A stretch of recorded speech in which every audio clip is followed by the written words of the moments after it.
La noche, bajo la dirección de Claudia Gurizati. Hola, ¿qué tal, queridos televidentes del canal internacional NTN 24 y RCN Televisión? Seguimos en esta cobertura especial de la Festival en Cartagena de Indias, haciendo especial énfasis en la invitación que se le ha hecho a los colegas periodistas de todo el mundo, especialmente a los colegas de la región. Hemos conversado con ellos, obviamente, sobre sus obras, sobre su producción, tanto periodística como literaria, pero también haciendo énfasis en lo que significa la labor del periodista, el ejercicio de esta labor, lo que significa para nuestras democracias y lo que significa también en términos personales las vicisitudes por las que muchas veces los comunicadores tienen que andar y con las que tienen que vivir cuando se enfrentan a los poderes que definitivamente les parece que la libertad de expresión va en contra de sus intereses y prefieren optar por los caminos autoritarios a aceptar en el camino de la tolerancia que implica la democracia. Hoy estamos con Miguel Enrique Otero. Él es un periodista muy conocido por los latinoamericanos porque podemos decir que es el único periodista que tiene un medio nacional que sigue vivo en Venezuela. Es casi impensable que un medio nacional siga vivo en Venezuela. Además, porque es un periódico tradicional que con su trayectoria pues tiene la credibilidad de los medios tradicionales. Miguel Enrique, gracias por estar en esta conversación en el AI Festival. Encantado, gracias a ti. Miguel Enrique, la guerra que el régimen de Chávez y que el gobierno, que ya lleva 17 años en el poder, ha desatado contra los medios de comunicación, pues ha logrado mucho, ha logrado callar mucho. NTN 24 está por fuera, RCTV, la gente desapareció, pero no han podido con el Nacional. ¿Por qué? ¿Cómo ha hecho usted para que todavía el Nacional siga viviendo? Bueno, es que son esquemas distintos a las dictaduras tradicionales, las bananeras. Las bananeras eran brutales. Pérez Jiménez, Stroessner, Chapita, toda esa gente. Y eran sangrientas. Eran sangrientas, no respetaban la ley, no respetaban nada. Llegaban y cerraban todos los medios y los cerraban. Y los que de frente. De frente. Y los que no cerraban ponían un crayón rojo a alguien ahí que tachaba lo que no debía salir. Censura previa que llaman. Y el que no les gustaba se lo llevaban preso. Estos tratan de ir por la legalidad. Entonces son mecanismos distintos porque ellos siempre tienen que decir que ellos están respetando las leyes, que cumplen el Estado de Derecho, los tribunales, entonces diseñan leyes para censurar, pero es mucho más sofisticado y bueno, van quedando ventanas. Nosotros somos una ventana que quedamos ahí, con mucha resistencia, aguantando todo el embate de esta gente, pero ahí estamos y ahí hemos seguido hasta ahora. Y vamos a seguir. Yo creo que nosotros vamos a seguir más que lo que dura este régimen, que ya está en fase terminal. Muy bien, vamos a conversar. Usted aquí me ha entregado varias ideas que vamos a analizar también contigo, pero quiero concentrarme en contarle a los televidentes de América Latina cuáles han sido esos embates. Han sido de todo tipo, incluso en los últimos años con las divisas, el control de la divisa para poder comprar e importar el papel, porque hasta ahí llegó, digamos, esta persecución. ¿Cómo hacer para que cada vez fuera más flaquito el periódico? Bueno, ellos desde el principio pusieron el plan de la patria que llaman, colocaron esta cosa de la hegemonía comunicacional, que no es sino en el largo plazo el modelo cubano o el modelo soviético. Entonces ellos para eso han ido aplicando distintas estrategias. Al principio muy violentas, después muy apegadas a la ley, entre comillas. Entonces hubo la violencia física, quemaron estaciones de radio, reprimieron periodistas, hicieron detenciones arbitrarias. Después entonces generaron leyes y con la ley Resorte, por ejemplo, son leyes punitivas, leyes para cerrar medios o para controlar medios. Entonces cerraron Radio Caracas Televisión, no le renovaron la concesión y hoy en día ese instrumento que es Conatel es el instrumento de extorsión más grande que tiene Venezuela porque no le renueva la concesión a ninguna radio, ninguna televisora, o sea, tienen 800 estaciones de radio con las concesiones vencidas, tienen las estaciones de televisión con las concesiones vencidas, entonces es un instrumento de extorsión. Si te portas mal, no te renovamos y pierdes la concesión, como le pasó a Radio Caracas Televisión. Entonces censuran, silencian a toda la radio y la televisión, totalmente silenciada. Por ejemplo, el tema de los narcosobrinos no salió a ninguna radio, ninguna televisora venezolana. Después han ido aplicando otras cosas. La utilización de los tribunales. En Venezuela no hay tribunales. Los tribunales son instrumentos del Ejecutivo. Entonces los utilizan con medidas cautelares contra periodistas, contra, o sea, todo lo que ellos quieren hacer, digamos, represivo, pero utilizando el Estado de Derecho, entre comillas. Con esa apariencia de legalidad, con esa apariencia de institución democrática. Exactamente. Con un formalismo ahora que hace que detrás de esto se esconda toda esta persecución. Sí, ahora te explico cómo funciona. Okay. Después están las cosas tradicionales. Represión tributaria, represión publicitaria y la represión que pasa por la adquisición de divisas. Porque Venezuela es un país donde todo se importa. Ellos destruyeron el aparato productivo, nunca hicieron nada productivo, entonces todos los insumos son importados. Para eso necesitas el dólar oficial, y el dólar oficial no existe para los medios independientes. Entonces está el tema de los insumos, que es una cosa muy grave.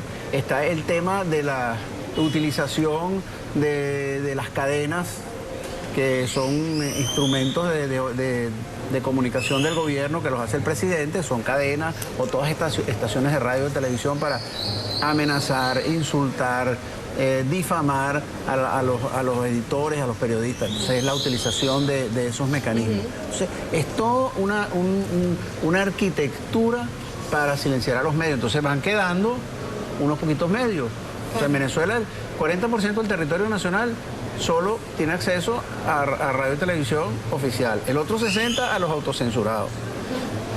Aparte de eso, últimamente se han dado por comprar medios con dineros públicos, que es una cosa fraudulenta. Los dos periódicos más grandes, Últimas Noticias del Universal, lo compraron con medios públicos. ¿Cómo lo compraron? ¿A través de testaferros? ¿A través de qué figura lograron hacerse y quedarse sin que nadie se enterara, muy pasito, muy por debajo de cuerda, sin que nadie se enterara de que realmente había cambiado de dueños? De la noche a la mañana las posturas editoriales se fueron disolviendo y resulta que hay unos dueños que además nadie sabe ni quiénes son, ni cómo operan, ni quién contrata al periodista. Son operaciones que se basan en el diferencial cambiario.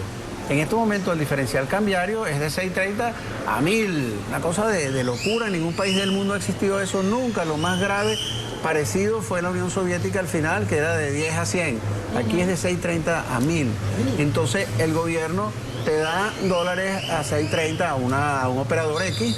El operador X los cambia en el mercado negro, se gana ese diferencial y dice, bueno, tú te vas a ganar lo suficiente para que le pagues el periódico a esta gente. Entonces, claro, es un dinero que lo pagamos todos los venezolanos, pero viene de ese diferencial cambiario.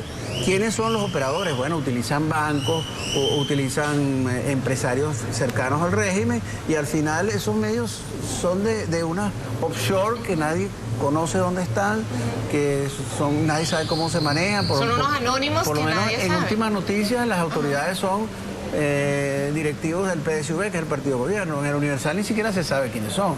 Claro. Y así han comprado también Notitarde, que es un periódico regional. En fin, y a nosotros nos han ofrecido comprarnos, por supuesto. Lo que pasa es que nosotros le hemos dicho desde el principio que nosotros no vamos a vender.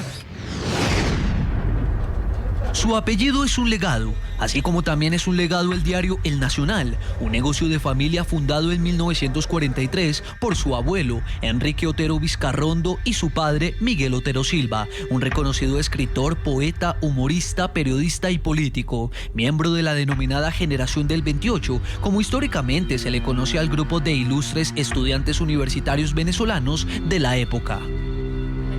Sobre los hombros de Miguel Enrique Otero no solo pesa esa historia, sino también la de un medio de comunicación en cuyas páginas han firmado las más significativas plumas de Venezuela del siglo XX y lo que va del siglo XXI.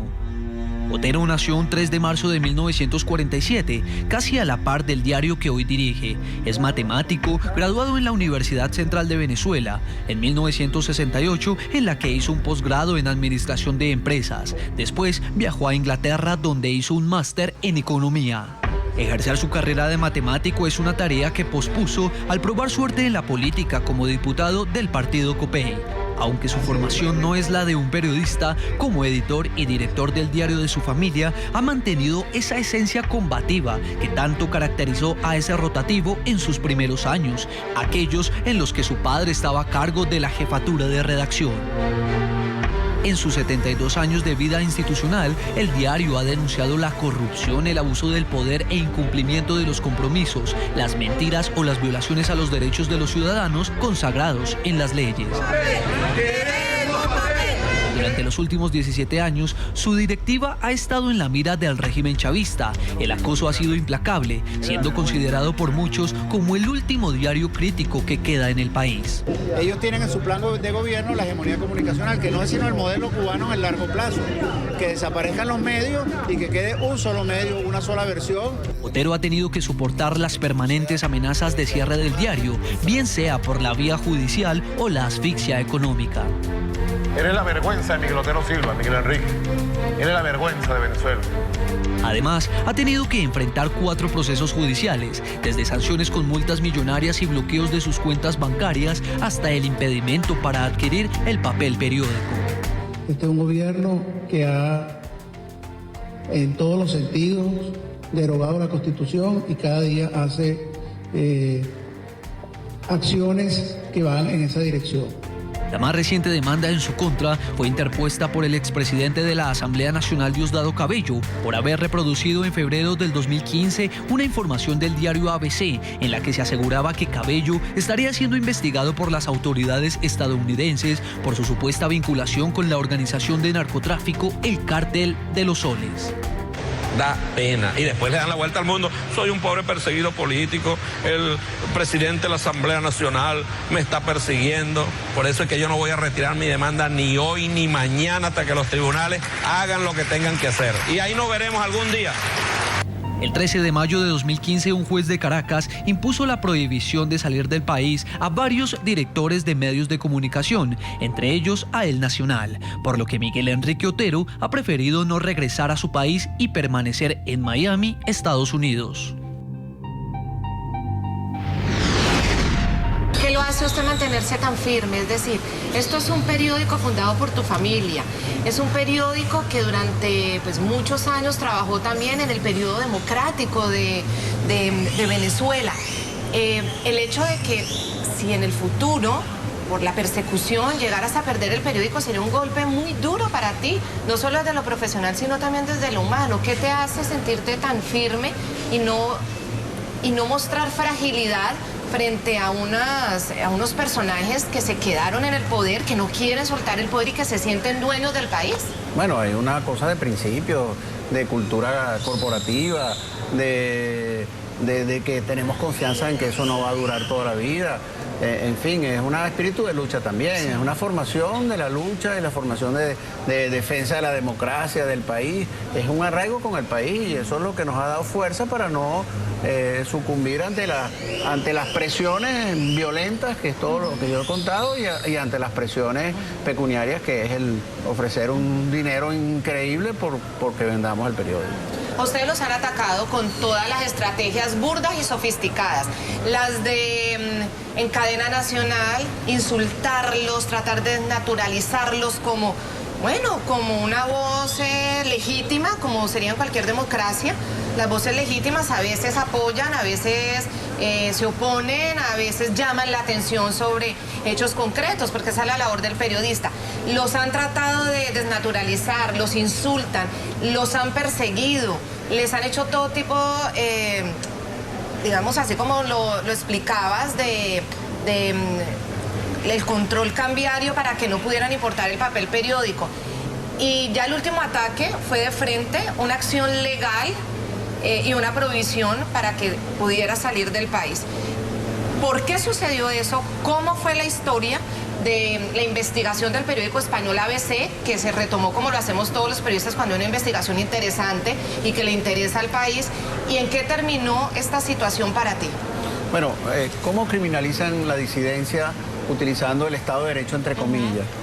En Venezuela esto se parece un poco a la Alemania oriental antes de que cayera el muro. Todo el mundo tiene un expediente.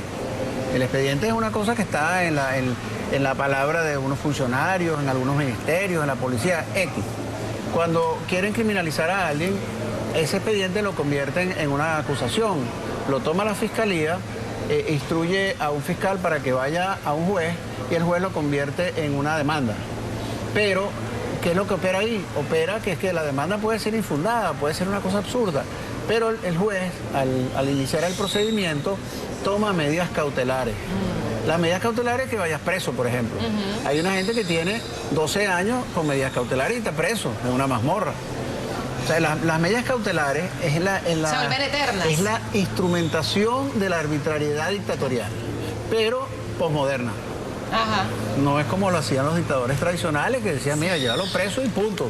Y lo suelta cuando me dé la gana. Aquí no. Aquí es, ábrele un juicio que le ponga las medidas cautelares y lo suelta cuando yo le dé la orden al juez de que le levante las medidas cautelares. Es lo mismo, pero más sofisticado. Claro. En el caso nuestro, pues hubo esta investigación de la Fiscalía del Estado de Nueva York a Diosdado Cabello por un tema de narcotráfico. Entonces eso lo publicó ABC, el primer periódico que lo publica. Y lo tomaron 80 periódicos del continente, porque claro, es una noticia importante. Tomaron El Tiempo, tomó La Nación de Buenos Aires, todo el mundo lo tomó. Porque además tenía un testigo, que es quien había sido el jefe de seguridad. Sí, pero la noticia... Del ex hombre fuerte de la Asamblea, Diosdado Cabello. Claro, es decir, era un testigo que era del nervio propio de Diosdado Cabello y fue una investigación hecha por el ABC. Claro, pero la noticia es que a esa investigación y el Departamento de Estado la ratificó. Ajá. Entonces, Diosdado Cabello nos demanda a nosotros, a Tal Cual, que era el periódico de Teodoro Pekov, y a La Patilla, que es un portal, nos demanda por difamación. Claro, eso no prosperaría en ningún país del mundo, pero es que allá cualquier cosa que haga el gobierno utilizando los tribunales prospera porque las medidas cautelares las toma un juez por una instrucción de arriba. La instrucción es del gobierno. Entonces, ellos tomaron, Diosdado Cabello hizo esta demanda contra 22 personas, los directivos, el comité editorial, en fin, un gentío, y entonces ellos, toda esta gente está con medidas de régimen de presentación una vez a la semana a la policía, de que si van, entonces tienen prohibición de salida, pero además está la amenaza de que si uno va a Venezuela, en el aeropuerto te tienen que detener para llevarte al juez. Ahora, ¿cuál es el tiempo en el cual te detienen para llevarte al juez? Puede ser media hora, normalmente sería así, pero en Venezuela eso puede ser, mire, señor juez, váyase una semana, y en una semana articulan otra demanda y ya entran con medidas cautelares distintas. Sí. Todo eso es posible. Entonces, para yo regresar tengo que tener seguridad de que no va a pasar nada de eso, porque ir a darse por citado, que es lo que, bueno, eso no tiene ningún inconveniente, pero ¿qué pasa en ese periodo? Esta denuncia del diario ABC que retomamos, como dices, muchos medios de América Latina, obviamente ustedes los venezolanos, ¿cómo no lo van a tomar? Sí, definitivamente, pues es un tema de altísimo interés para el venezolano, claro, porque implica directamente a un hombre como Diosdado Cabello, el presidente de la Asamblea. Exacto, que era el presidente de la Asamblea en ese momento, y además que todos sabemos es un hombre fuerte dentro del gobierno y el régimen venezolano en una trama de narcotráfico delicadísima. Esto sucede, y a ti, ¿dónde te toma la publicación de la noticia? ¿Estabas en Venezuela o por fuera de Venezuela? No, yo estaba invitado por el gobierno de Israel y estaba en Israel. Entonces no pudiste volver. Entonces decidí no volver. Claro, yo puedo volver. Claro. Pero el riesgo de volver, sí, claro que puedo volver. Claro, pero lo más probable es que te aprecien. Por lo menos me detienen para Exacto. que me dé por citado, pero no sabemos qué puede pasar ahí y hemos tenido información de que quieren hacer otras cosas. ¿Cuánto tiempo llevas por fuera sin poder volver a Venezuela? Desde marzo. Uy, ya es bastante. Bueno, yo me dediqué a trabajar un poco para denunciar lo que pasa en Venezuela. Sí. Este es un régimen que estaba en el poder por elecciones. Al principio las ganaban, después hacían trampa. Y entonces no está fácil demostrar que es una dictadura. Yo me dediqué a demostrar que era una dictadura, porque eso coincidió con todos los temas de derechos humanos, que Maduro realmente agudizó ese tema, mucho más que lo que hacía Chávez. Y bueno, me he ido a 14 países, he hablado con los parlamentos, con los medios, y la verdad, tanto mi persona como otros han colaborado para que cambie un poco la visión que tiene el mundo sobre Venezuela, que hoy en día es mucho más grave, porque a eso hay que sumarle la catástrofe económica y social como consecuencia de 17 años de un modelo totalmente absurdo. Hay un debate que es muy complejo, que uno creería que es más obvio de lo que es, y es hasta qué punto la comunidad internacional realmente, cuando existen este tipo de regímenes, de gobiernos, hasta qué punto el papel de la comunidad internacional sí logra una presión para que por lo menos se sientan vigilados, que hay comunidad internacional con los ojos encima. La comunidad internacional ha sido muy indiferente, y sobre todo la nuestra, es decir, nuestra propia región, muy indiferente ante el problema de Venezuela. El argumento es que es un tema interno y que lo tienen que resolver solo los venezolanos. ¿Hasta qué punto nuestras democracias realmente pueden resolver ese tipo de temas solos? ¿Y la comunidad internacional dónde queda? Bueno, primero han cambiado un poco las cosas, ¿no? Ahora la situación ha cambiado, ha ido mucho más solidaridad con Venezuela. Después hay un tema que es que los derechos humanos no es un tema local, los derechos humanos es un tema universal. Defender el tema de los derechos humanos en Venezuela no es tener injerencia en los asuntos internos, es una responsabilidad de los países. Ese es un tema. El segundo tema es que te puedo dar un ejemplo. El 6 de diciembre, que la oposición ganó con ese margen, quizás si no hubiera sido por otros factores, como por ejemplo la comunidad internacional, la cantidad de expresidentes que estaban allá, lo que estaban todos los medios del mundo informando, más las presiones internas como las Fuerzas Armadas, etcétera, Maduro no hubiera reconocido ese éxito de la oposición. ¿Qué hizo concretamente? O sea, ¿cuál fue el papel ahí de la comunidad internacional? Porque fue tímido, pero por lo menos hubo ya, podemos decir que un intento de hacerle llegar el mensaje de algunos. Bueno, habían 6. ¿Quiénes fueron? Habían 6 expresidentes. Expresidentes. Esos son expresidentes. Sí, pero son opinadores importantes. No es fácil atropellar a 6 expresidentes. Uno que los llevó Chávez, pero que no son, que si el presidente de Corea del Norte, nada de eso, sino Zapatero, ese tipo de gente. Que llevó Maduro. Fernández lo llevó Maduro. Y otros que son más contundentes, como Pastrana, Tuto Quiroga. Entonces, eso fue importante, pero además ya la situación interna en Venezuela es una situación muy crítica para el gobierno y la popularidad se les ha ido, digamos, disolviendo. Entonces el descontento está en las Fuerzas Armadas, el descontento está en su propia gente. Entonces todo eso junto lo obligó a reconocer el resultado. ¿Qué tan importante fue la aparición de Macri en este escenario? Porque antes de las elecciones en Mercosur, en la reunión de Mercosur, por primera vez un presidente de Mercosur se atrevió a tocar el tema de los prisioneros políticos y el tema del respeto al resultado de las elecciones.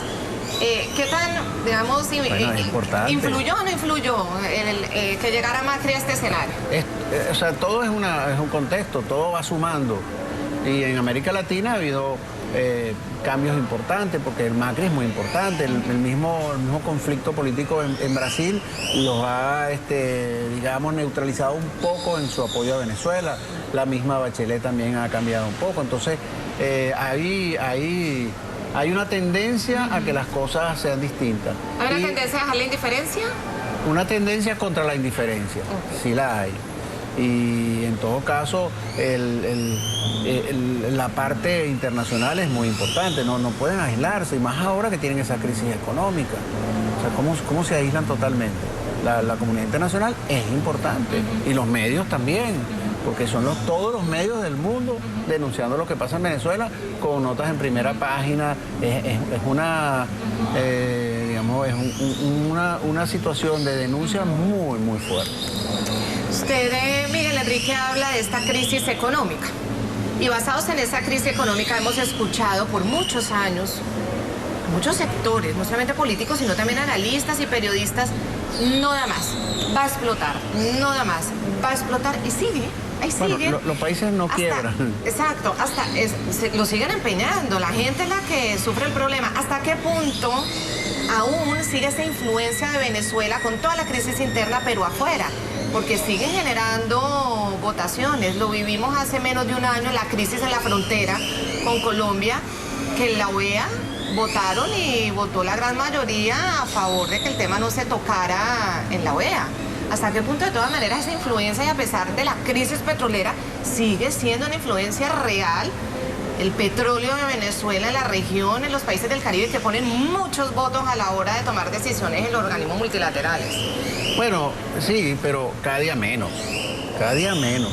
El tema del petróleo es un tema grave para Venezuela, porque todos esos subsidios petroleros que ellos han dado ya son menores, ya es más problemático ser utilizado. Inclusive con Cuba, que le regalan 100.000 barriles diarios, que antes era para financiar el socialismo, ahora es para financiar el regreso al capitalismo, no sé cómo lo explican ideológicamente, pero Cuba está en una especie de viva Obama, que ya cambia un poco la situación sobre Venezuela. También en el caso del tema de Cuba es importante. Entonces, ellos tratan de hacer presión con las fuerzas que han tenido, pero las fuerzas se les va desapareciendo. El único país donde ellos tienen, digamos, gente que ellos apoyan y tiene alguna fuerza es en España con Podemos. Pero todas las cosas que ellos han apoyado en el continente cada día son menos fuertes, el Foro de Sao Paulo cada día es menos fuerte y todas esas, digamos, presencias ideológicas han ido reduciéndose. Petrocaribe en este momento, ¿cómo lo puedes describir tú? ¿Qué está pasando con Petrocaribe? Es decir, ¿hasta qué punto ese petróleo regalado? Obviamente Cuba son 100.000 barriles, pero hay otras islas del Caribe y otra cantidad de países que han vivido o que por lo menos esperan su cuota petrolera subsidiada al año. ¿Cómo está eso? Se ha ido reduciendo. Ajá. ¿Pero hasta qué punto? Bueno, es que también es la necesidad de Venezuela. Venezuela cuando Chávez llegó producía 3.300.000 barriles diarios. El plan que tenía el gobierno de Caldera llegar a 7 millones de barriles. Esto redujeron a 2.800.000 por ineficiencia. Y en estos momentos sigue cada día perdiendo más y más barriles de producción, porque además como PDVSA la convirtieron en la caja chica para todos los problemas de Venezuela, entonces no tiene dinero para comprar los insumos para seguir produciendo. Entonces se reduce la producción, el valor cada día es menor, producen mucho petróleo por debajo del costo de producción. Entonces regalar petróleo no está tan fácil. Entonces les han ido cortando sus suministros a todos estos países. Y los americanos que ahora exportan petróleo empiezan a ocupar el espacio. Entonces lo que hace un año con el tema de Colombia fue muy contundente, a lo mejor si vuelve a ocurrir ya no va a ser tan contundente, porque los americanos han ido tomando espacio entre toda esta geopolítica del petróleo. Es decir, que usted cree que en poco tiempo esa influencia tan clara que tenían en la OEA, incluso en la ONU, porque también recordemos, cuando se planteó por mandato de las mismas instituciones de la Organización de Naciones Unidas, ver el tema de los presos políticos, ver el tema de los derechos humanos, lograban la votación para que se hiciera en secreto o no se hiciera. ¿Eso les va a durar poco tiempo según tu previsión? El tema de los derechos humanos en la ONU no ha sido tan en secreto. Yo estuve en Ginebra, la Comisión de Derechos Humanos, y todos los testimonios, y Venezuela no pudo refutar todo aquello. Y en las Naciones Unidas, que Venezuela logró, bueno, porque le correspondía estar en el Consejo de Seguridad, como no le paga la cuota a las Naciones Unidas, si hay una votación, Venezuela no puede votar. Está fuera de la votación. Entonces, todo esto les va quitando poder de una manera acelerada a nivel internacional.